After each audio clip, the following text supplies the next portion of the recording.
So this lecture is going to cover the war in Vietnam that the United States becomes part of.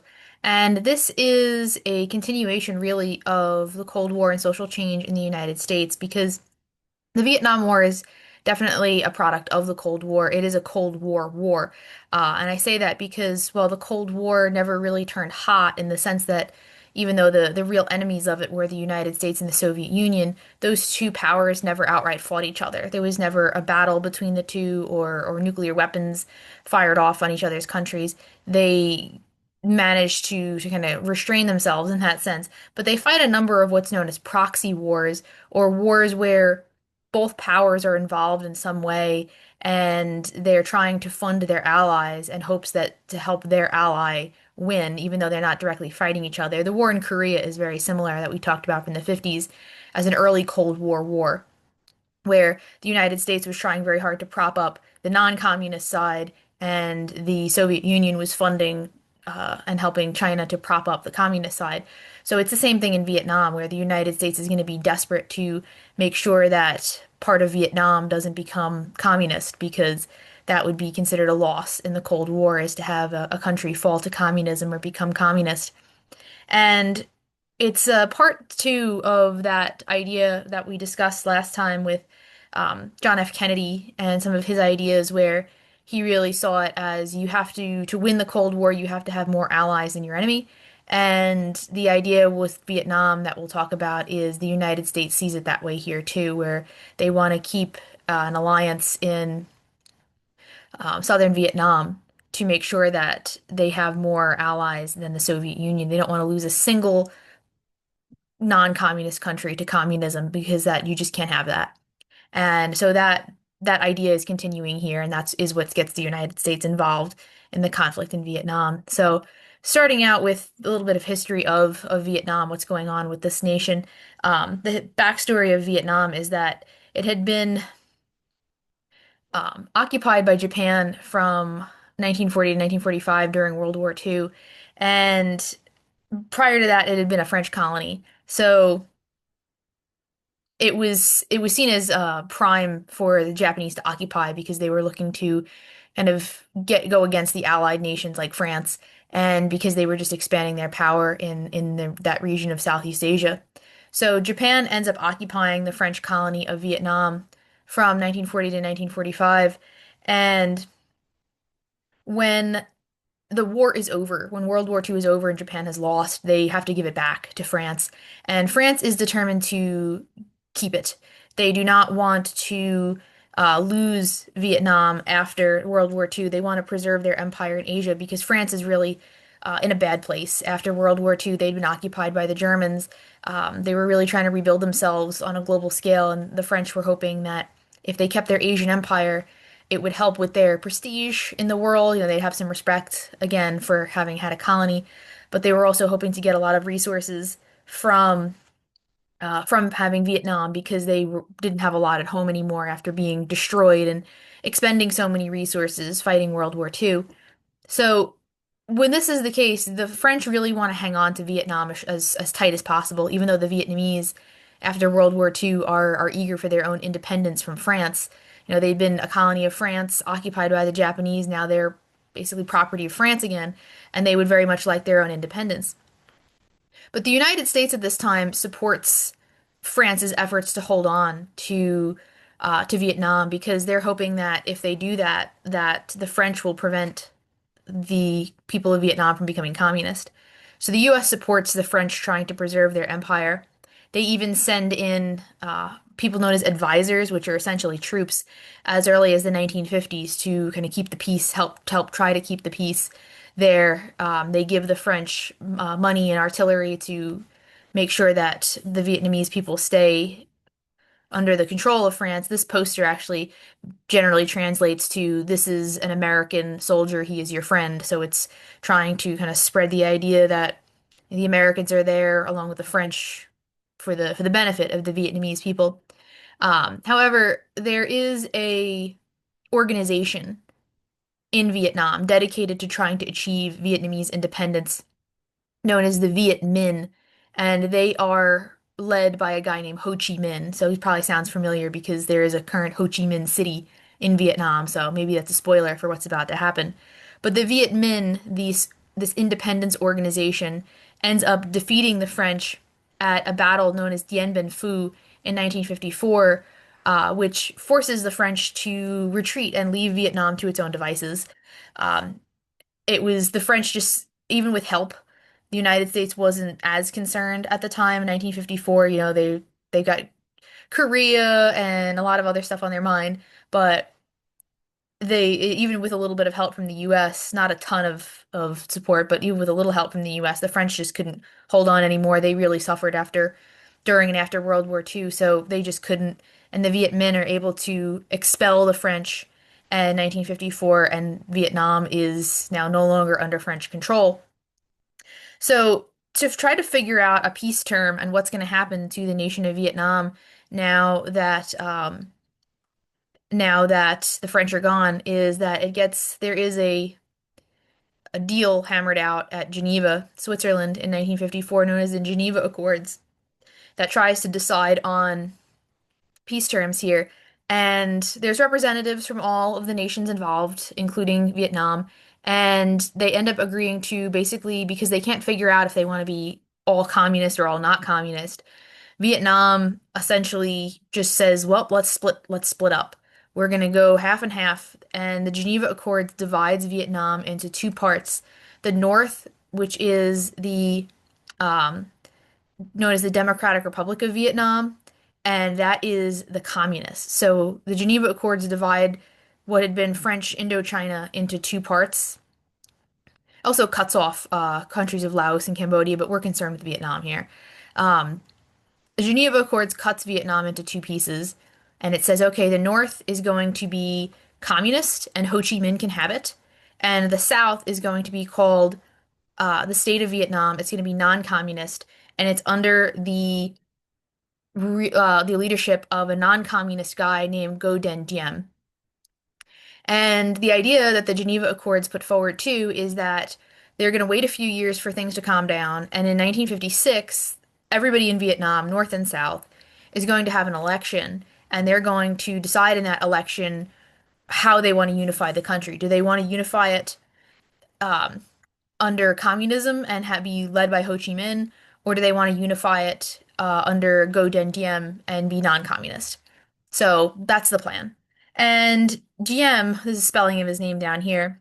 Diem is not confident in what's going to be the outcome of this election. Diem is really concerned that he's going to lose. He thinks that Ho Chi Minh just has so much popular support. He's this kind of grassroots leader, this man of the people, and the communist sentiment is spreading in Vietnam. Look how it's right by China. China's already communist at this time, 1949, was when they became communist. So GM is not a confident guy. So GM decides, you know what? I'm not going to hold that election. We're not going to do that because I might lose. So he just says no. He just says forget it and has no election. And the United States, who really like Diem because it doesn't even matter what he does, he's not communist. He's the winner in their book. He's going to be a friend. They decide to support him even though he has gone against the Geneva Accords because they do not want communism to spread. They need an ally in Southeast Asia. So the United States throws their support behind Diem and they ally themselves with him and South Vietnam. So South Vietnam and the United States, they're buddies now because of the really is all you have to do to be friends in the Cold War is just be non-communist, and the United States is all over that. So the country does kind of descend into a bit of a civil war because there is a lot of support in South Vietnam for joining the communist North, and a lot of people don't like Diem. They feel that he's a bit of a dictator for having just refused to have the elections. And there is the growth of an organization known as the Viet Cong, which is it's spelled Viet Cong, and the Viet Cong is kind of a nickname for Vietnamese communists. And they start launching attacks into South Vietnam in an attempt to disrupt the system there and to kind of try to help their brethren down there throw off the yoke of Diem, I suppose. So there's a lot of violence that emerges, to say the least, in Vietnam over this disagreement over how to unify. Going to what's going on in the United States, oh yeah, they're concerned. Absolutely, they're paying attention to this. And the president, when this starts to really become a concern of the US, when it starts to rise to the top as things to worry about, is John F. Kennedy. And Kennedy decides, because again, he is a Cold War warrior. I've said it before, I'll say it again. He wants to fight that Cold War. Yeah, he does. Big on foreign policy. Kennedy thinks that getting involved here is going to be a good test of the American ability to contain communism. He thinks that this is going to be a good chance to try to see if the United States can actually, they've talked about containment for a while, stopping the spread. Can they actually do it now that it seems like they have to because communism is in danger of spreading. So Kennedy decides, okay, we're gonna keep a close eye on this and see what's going to happen. We'll get involved at some point. However, they what happens that further creates more turmoil in the area is that uh, Go Den Diem is assassinated in 1963, and the United States really doesn't do anything to stop it because they'd been a little concerned about his leadership as well. They were kind of concerned that uh, he was bringing about a little too much political instability. So then there's a new leaders that come into play, and it all gets even messier than then. So I hope it's kind of painting a picture of an extremely messy political situation here, where and even people in the United States are wondering why we didn't help Diem, even though he was an ally, but not like the best one. So a lot going on, a lot of tension, turmoil, violence, confusion. It's a extremely messy situation. And it only gets messier with the Gulf of Tonkin incident in August 1964. So what happens is let me actually go back a little bit. Let me see where I can. Here it is. So here's a map of Vietnam. Up here, right between Vietnam and China, is an area called the Gulf of Tonkin. So it's right up there. This is the area in question for this next slide. So the Gulf of Tonkin, that's where it is. The United States has ships up there, kind of patrolling and moving around, looking out for danger. And in August 1964, there is an American ship up there called the USS Maddox, which is pictured here. So it's a big, very well tooled out Tonkin battleship. And the Maddox is floating around in the Gulf of Tonkin, kind of looking for potential trouble. And it finds it because the Maddox comes up against some North Vietnamese, so the communist side, torpedo boats. And there is some sort of miscommunication between these ships. Nobody really knows what what one ship signaled to another that kind of escalated this, but something happens when these two ships meet, and the and some people even think that it's just because tensions were so high that of course if two really enemy vessels kind of come in contact, something bad is going to happen. But what happens is the Maddox fire some warning shots, and the North Vietnamese boats attacked it with torpedoes and machine gun fire. And in the ensuing engagement, the United States loses an aircraft, and a couple of the North Vietnamese sailors are killed in this exchange.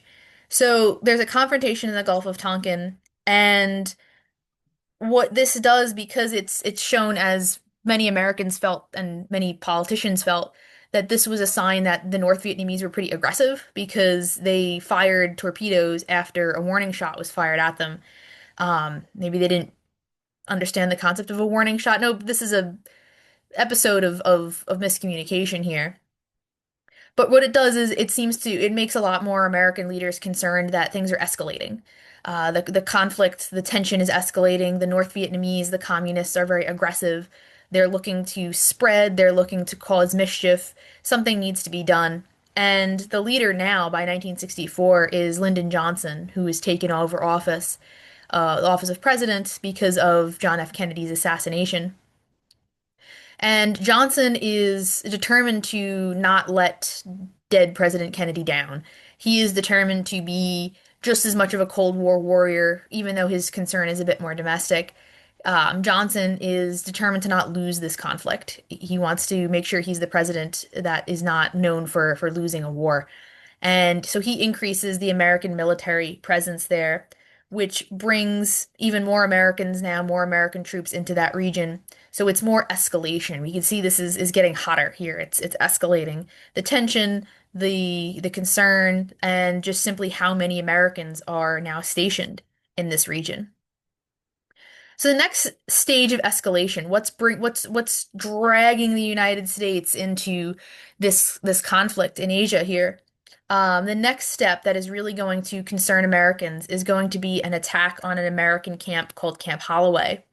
Um, there was a U.S. Army facility in South Vietnam because remember, South Vietnam is a friend of the United States, at least mostly. So the United States puts a bunch of military installations there in the 50s into the 60s just to protect it and to have a foothold in the region.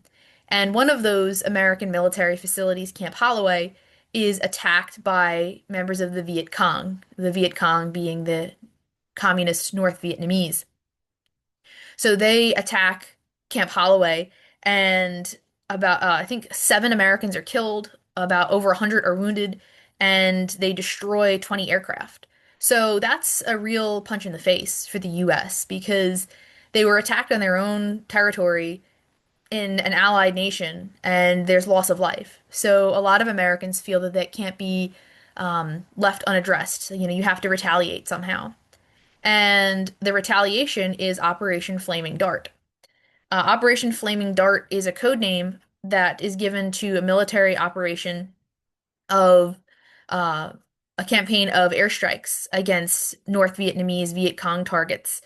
So, what Flaming Dart is it requires more troops. So now we've got even more Americans in Vietnam fighting the North Vietnamese, and it's designed to Flaming Dart is designed to try to strike back for the attack on Camp Holloway. You know, you can't let that go unacknowledged, an attack like that. So Flaming Dart is the next step of escalation. You had troops there for a little bit, some American troops there as advisors just in the area, living in South Vietnam, kind of being a presence. And then the Gulf of Tonkin brings more American troops in. The attack on Camp Holloway and Flaming Dart requires even more, so it's getting bigger and bigger.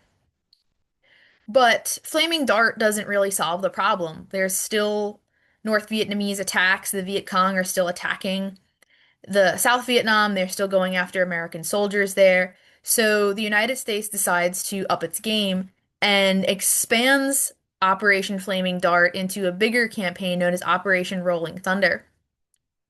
And this Operation Rolling Thunder is basically Flaming Dart on steroids.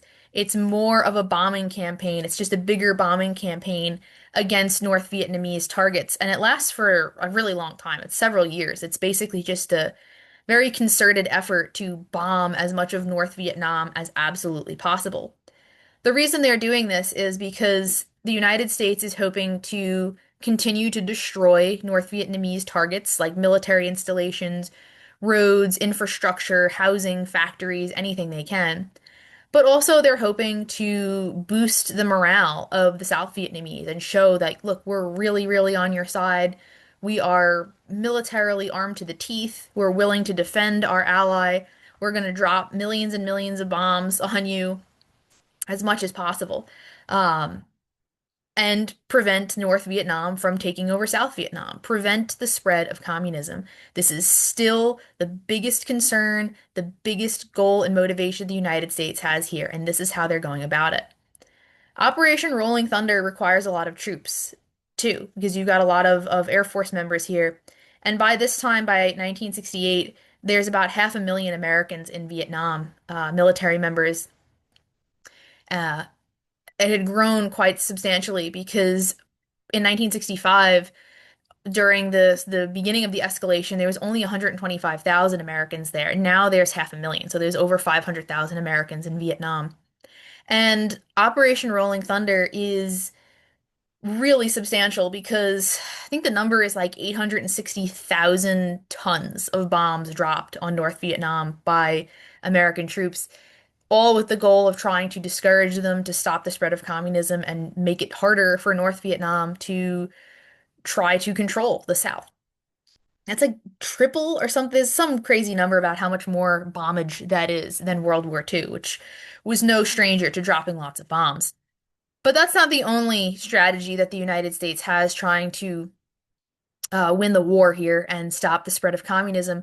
They're not just dropping bombs, they're also using aircraft and helicopters to conduct chemical warfare. And one of the chemicals they used was something known as napalm. Another one was Agent Orange. Both of those are very toxic. Napalm is essentially like liquid flame. You shoot it out of a flamethrower and it just destroys everything. It's like a jelly substance and it lights on fire and it just burns everything to the ground. People, homes, forests, everything. And Agent Orange is also distributed by via aircraft.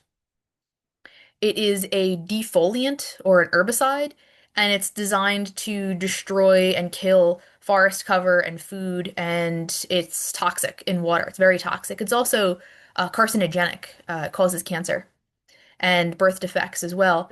For years, it's like still toxic. I think the stuff that they were spraying all over the place in Vietnam is still causing um, issues for the people that were exposed to it, including the Americans as well. But these chemicals were the goal of using them, of destroying the forest cover, was because this was causing Americans a real lot of grief. The fact that the North Vietnamese were not fighting fair as they felt, they were fighting more guerrilla style warfare, which is a style of warfare that is less coordinated, less official, kind of less routine than anything else. It's a very kind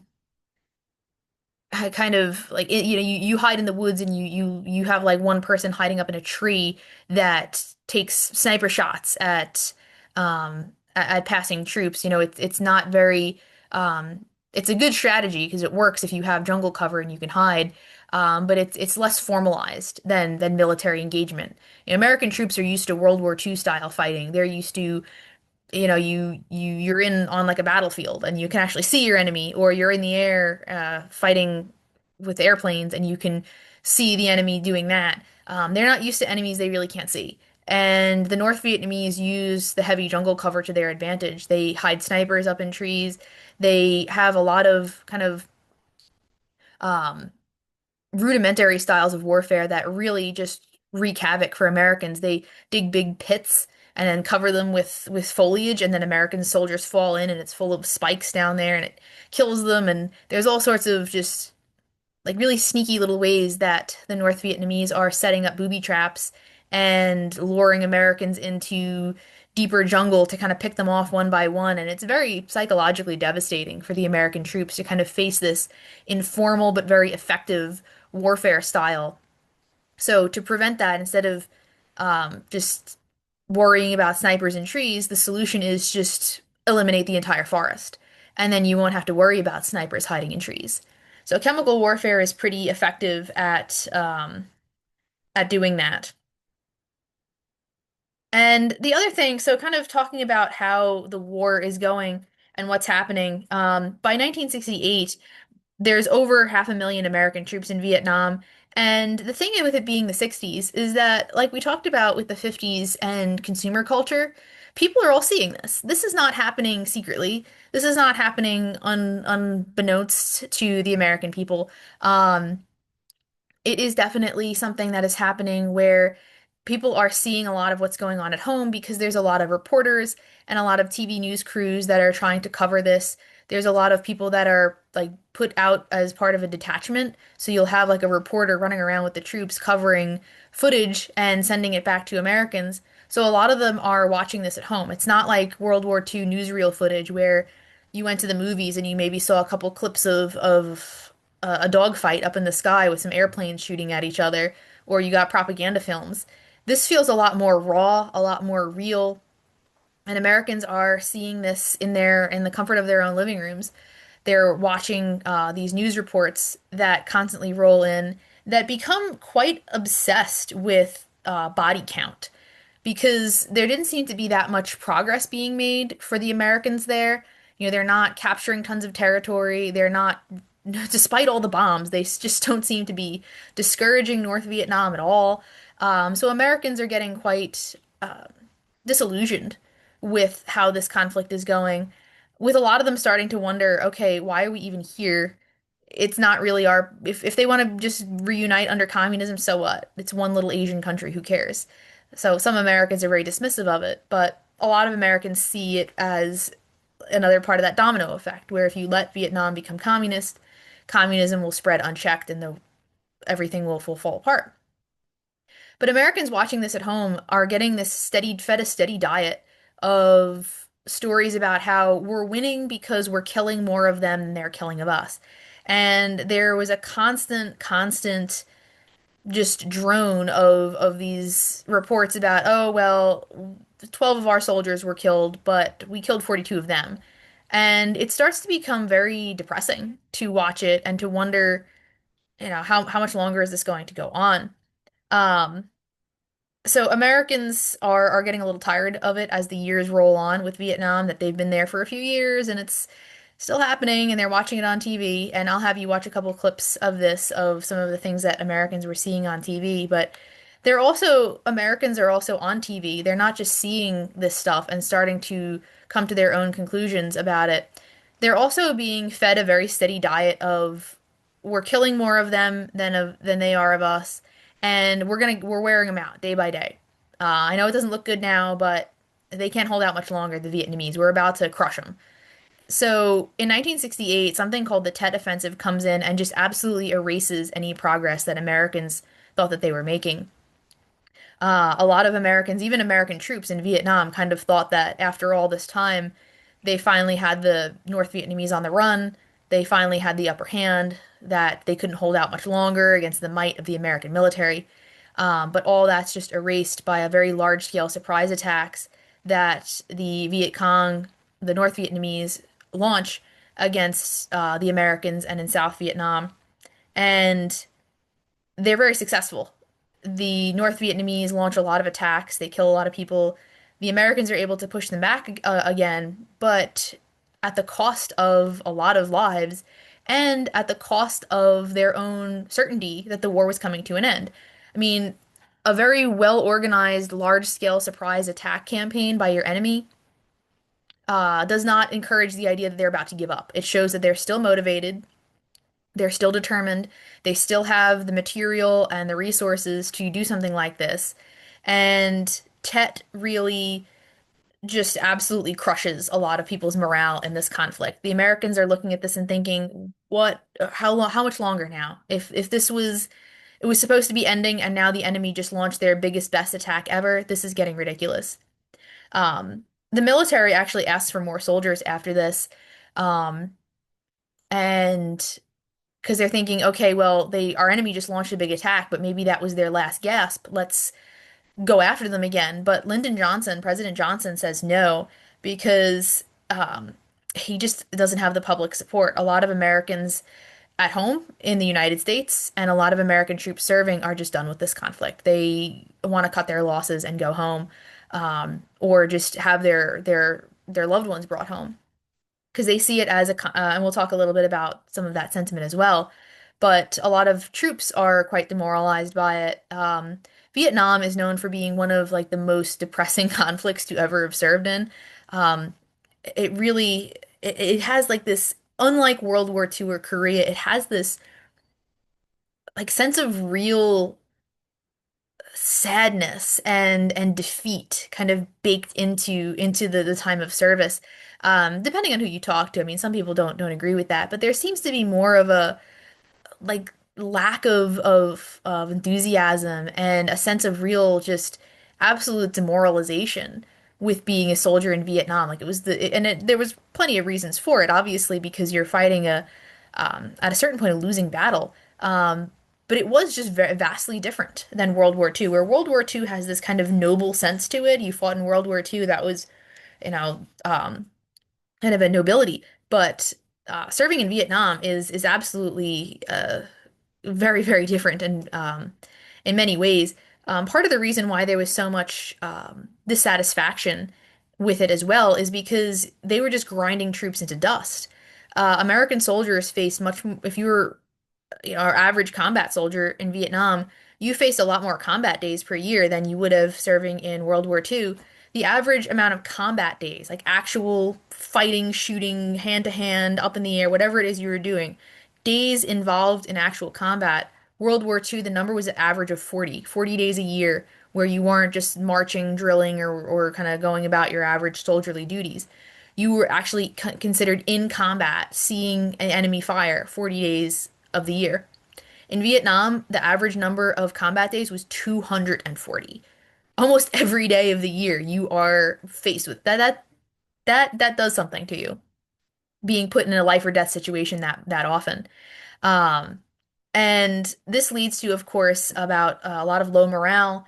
Troops are hear about um, the fact that they're supposed to be winning, but they're not. That they can't see their enemy because they're hiding up in the trees. There is a lot more drug use that goes on. Heroin, cocaine, and marijuana is rampant amongst the troops. A lot of dissatisfaction with leadership. Many of the lower ranking soldiers kind of blame sometimes the lack of progress on their leaders.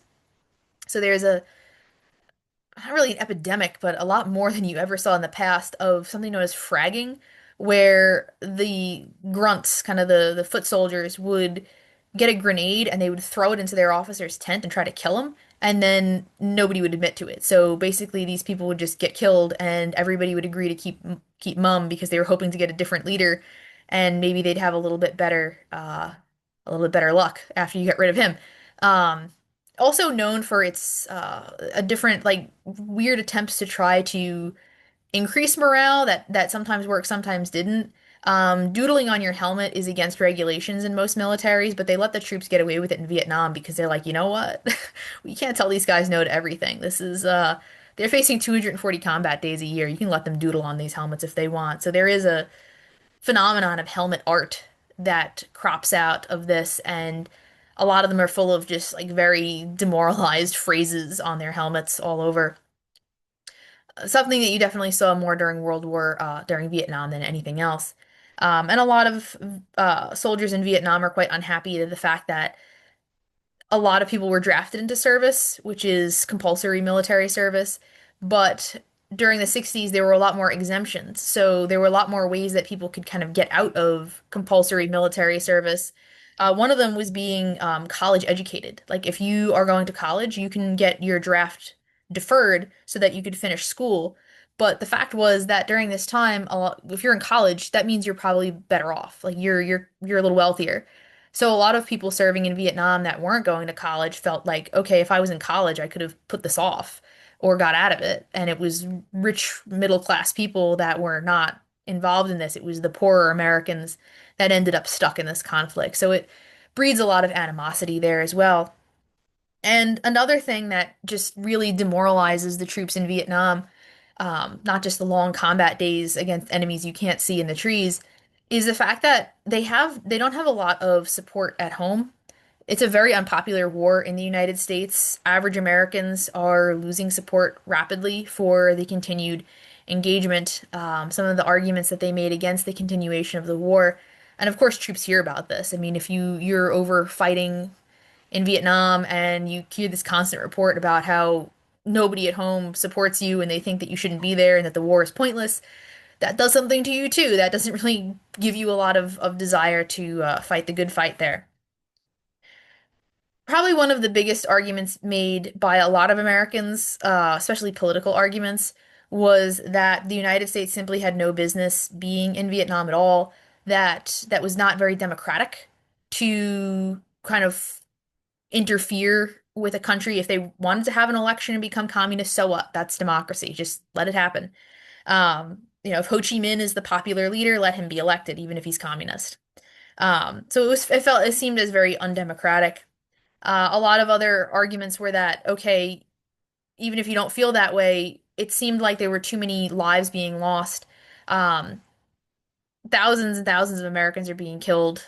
Over at the time of this picture, obviously, there's about 48 thousand dead.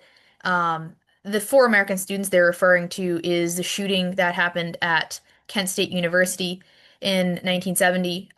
There were students protesting the continued involvement of the U.S. in the Vietnam War, and they were actually shot by police officers who came in to put the protest down. So they were seen as kind of casualties of the Vietnam War.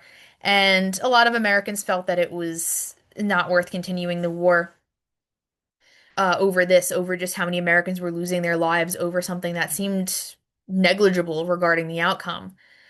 A lot of another argument, kind of a more pragmatic one made by Americans about why they should just give up in Vietnam was that it was just costing too much. Like, if you don't really care about people, care about money then, and see about the millions and millions of dollars getting poured into this conflict that are not that could have been better spent elsewhere. Martin Luther King Jr., before his assassination, was pretty outspoken about this, that the United States would have been so much better off investing that money domestically. All the money they poured into outfitting and sending troops over, and all the artillery and other military supplies could have paid for a lot of social programs and increased a lot of domestic programs at home. Even President Johnson, he wanted so badly to invest domestically in things like welfare and food assistance and housing assistance, but it's an argument known as guns or butter. You can't have domestic stuff and foreign war stuff at the same time. You got to pick one. Are you going to go guns or are you going to go butter? And Johnson went guns because he did not want to be the president that lost this war, that lost a country to communism. What further increases Americans' anti-war, anti-Vietnam sentiment is a event known as the My Lai Massacre that happens in March 1968. And the background of this, so we're talking about now like more anti-war stuff. The background to the My Lai Massacre is that um, the troops American troops had become very disgruntled after the Tet Offensive, and they were really even more concerned that this engagement, the Tet offensive engagement, had happened because there was spies all over the place. That even down there in South Vietnam, which was supposed to be their friend, they were just full of spies, of supporters of communism that were hiding all over the place, and that's why they weren't doing so good in the Americans, is because their supposed friends, the South Vietnamese, were kind of selling them out left and right. So American troops, after Tet and after just years of not doing well, are very suspicious and jumpy and annoyed and angry and all those other adjectives. So, and they're also kind of looking for a fight. A lot of units have been kind of out of combat for a while and just eager to kind of take it out on somebody. So there is an American unit, American Army unit that basically they're in South Vietnam, and they are told that there is a village called My Lai that is a hotbed of communist sympathizers. And they're told that we're going to go in and take care of this. Everybody who is a civilian has already fled and left, so don't worry about that. So this American Army unit descends onto the village of My Lai and just unleashes chaos. They end up killing about 300 to 500 South Vietnamese people in the village of My Lai. And when the haze of combat settles, yeah, it turns out that most of the people in My Lai were actually just women and children. And the aftermath of this is that the army tries to cover it up. They try to hide this report and they try to make it go away because there was just a lot of mistakes made here. Very bad intelligence, very bad reports, bad actions taken on the part of soldiers. I mean, it's one thing to be told everybody in the village is communist. It's another thing to kill women and small children. So a lot of just everything about My Lai Massacre was just a really bad situation, a bad reports, bad actions taken, bad decisions, and a bad idea to try to cover it up too, because what happens is one of the troops there took some pictures of it and decides, you know what, my conscience is really bothering me about what I witnessed and the fact that nobody is going to do anything about this or punish anybody. And the soldier shares it with his hometown newspaper, The Plain Dealer in Ohio. And all of a sudden it hits the news and it becomes an international sensation. The pictures he took of dead bodies of, women and small children. If you look at this, a lot of the bodies that like there's like toddlers and little babies and stuff in here. Is that infant a communist sympathizer? Probably not. So it's just it really it's something that just absolutely demolishes the idea in the minds of soldiers, American soldiers and the American civilians about the morality of what they're doing in Vietnam. Americans reading this look at it and think, this constant war, this constant paranoia has turned our soldiers into monsters. It's turned them into into the enemy. It's turned them into something unrecognizable. That the American soldier should be a paragon of virtue and nobility, not someone who slaughters innocent people like this. And it also leads to just a lot of mistrust in the government and the military. Institutions that had been quite sterling before, where actually before Vietnam, people trusted their government and they trusted the military. It's only been Vietnam on that people have been very suspicious and very mistrustful of these large organizations. And a lot of it stems from My Lai, because Americans are looking at this and thinking, what else are they hiding? What else is happening? There's never been so much mistrust for the government or the military, and My Lai just adds a lot to it. And it makes even more Americans fall into the camp of just not wanting this conflict to continue because what's being achieved here? You're only killing innocent people. You're turning innocent young soldier boys into murderers. It's a horrible situation. And My Lai really just absolutely destroys any further sympathy that might have existed uh, for continuing this conflict. So we're on to another leader now. hmm conflict in Vietnam made Lyndon Johnson so unpopular that when it's time for him to get reelected in 1968, he says no because Johnson just he doesn't know what to do anymore. Lyndon Johnson is a mess. This poor man, he was vice president until Kennedy was assassinated. He becomes president and inherits this war. The war goes horribly and he just doesn't know how to end it. How do you end a war like this? What do? You can't win it. If you pull out, you look weak. If you keep going, everyone hates you. So what do you do? Johnson doesn't know. He doesn't know the answer. He just can't deal with it anymore. His aides, there's stories about his aides saying that they used to come into like the Oval Office and Johnson would just be sitting there with his head in his hands, just shaking it like help me. Johnson doesn't seek re-election, and the next president that comes into office is Richard Nixon. Richard Nixon is not pictured here. This is not Richard Nixon. This is a little man pointing to a graph, but I like the graph, so I used it. But Richard Nixon comes into office and he says, don't worry, folks, I'm going to fix your problem. I've got a brilliant plan for ending the war in Vietnam, and it's called, you ready for this? Vietnamization. What is Vietnamization, you might ask? Very good question. Vietnamization is a way to end the war and save face without winning. Vietnamization is the process of very slowly extracting American troops from the combat zone and bringing them home with the idea that they're doing so because they're not leaving, they're not retreating, they're not going away. Nuh-uh. This is not quitting.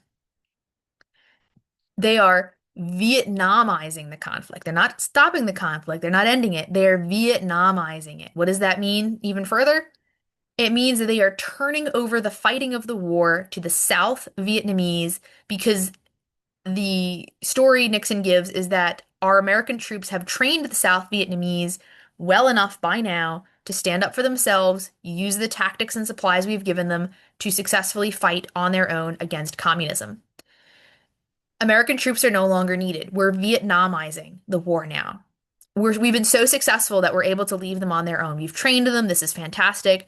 Nixon is a master. He's a political genius. He is a master at reinventing this narrative and spinning it in a way that the United States looks pretty good for a while. Nixon is able to get rid of a lot of American troops from Vietnam. He's able to bring them home and paint it as a victory. We're bringing them home because we've done a good job. We've prevented communism from spreading, and we're leaving a well-trained group of South Vietnamese people there to fight our battle for us. You are welcome. Isn't this great? And you can see his Vietnamization record is 1969 was probably the most amount of American troops ever in Vietnam, seeing in more than 500,000 of there. By 1972, there was less than 30,000 American troops in Vietnam. So over the course of a few years, Nixon drastically changes that number, but he does it kind of a slow drips and drops way, where it's not like massive boats full of soldiers and troops returning home. He does it slowly to make it seem very measured and very orderly. Um, in 1973, Nixon officially says like, "Woohoo, the war is pretty much over for us. We did it."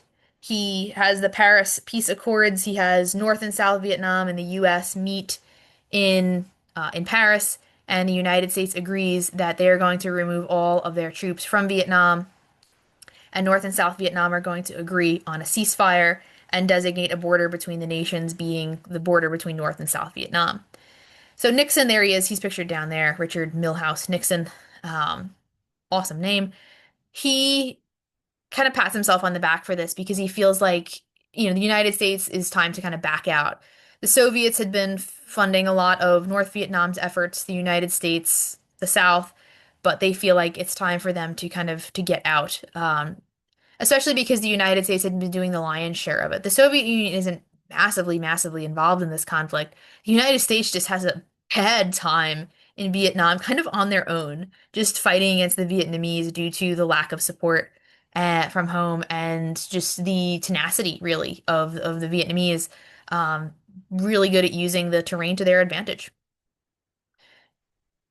However, all of this congratulatory backslapping that Nixon is engaging in is a bit premature because once the United States pulls out of Vietnam, it's not too much longer that the country, that South Vietnam actually falls to communism.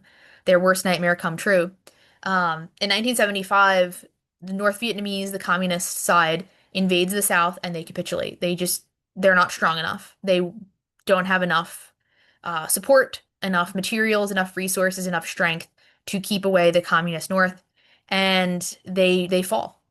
Vietnam unites under communism, and the capital of the city Saigon, when that falls to North Vietnamese, that's basically marking an end of the war for the United States, and it's an absolute humiliation for many, many reasons. Part of it is because the United States had a really sterling reputation for winning wars. They were two-time World War champions, World War One and Two. They kicked butt.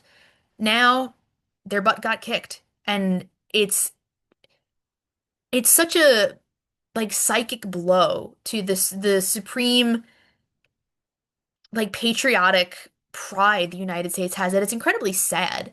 They were considered the most advanced, powerful superpower of a nation, and to just get defeated by what they felt was like farmers in a little country that most people couldn't even point to on a map.